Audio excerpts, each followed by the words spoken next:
Aku mengangkat palu dan menghancurkan tempurung lutut si bajingan itu hingga berkeping-keping. Kemudian aku melilitkan kabel baja dan mengangkatnya seperti babi. Setiap kali kakinya yang hancur menyentuh lantai, dia merasakan rasa sakit yang luar biasa. Lalu aku menutup pintu dan tersenyum sambil mendengarkan jeritannya karena putriku telah diperkaos dan dibunuh oleh pria itu. Ini adalah pertama kalinya aku tersenyum. Pagi itu sebelum sekolah, putriku memelukku. Tapi ketika aku melihatnya lagi siang itu, dia sudah menjadi mayat yang dingin. Celana dalamnya tergeletak begitu saja di dekatnya, dan terdapat noda darah di pahanya. Tanganku gemetar hebat saat aku merapikan pakaiannya. Rasa sakitnya begitu hebat hingga aku tidak bisa bernapas. Polisi dengan cepat mengidentifikasi pembunuhnya. Tapi setelah dia tertangkap, dia tidak menunjukkan rasa penyesalan. Sebaliknya, dia malah sombong karena dia tahu tidak ada hukuman mati. Hanya dengan memikirkan wajah angkuh itu saja membuat istriku menangis terseduh-seduh karena hukum tidak akan memberikan keadilan yang aku inginkan. Aku memutuskan untuk mengabaikan hukum dan mengurusnya sendiri. Keesokan harinya, aku membius pengemudi mobil tahanan itu, lalu mengikuti mobil tahanan itu dengan mobilku. Ketika obat itu mulai bereaksi, aku menunjukkan kartu identitas dokter dan langsung mendapatkan kepercayaan polisi, lalu pergi membawa tahanan tersebut.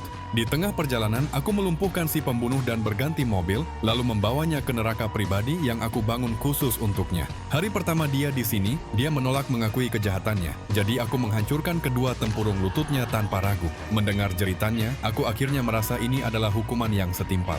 Hari kedua, aku membangunkannya dengan semburan air kencing, lalu menginjak lututnya yang hancur itu hingga membuatnya ingin mati. Setelah itu, aku menelepon istriku, tapi dia memohon agar aku pulang.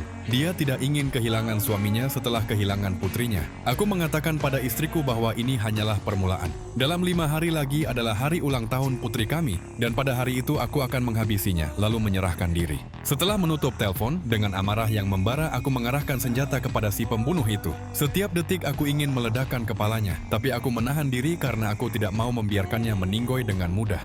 Hari ketiga, aku menggantungnya lagi dan mencambuknya dengan rantai besi.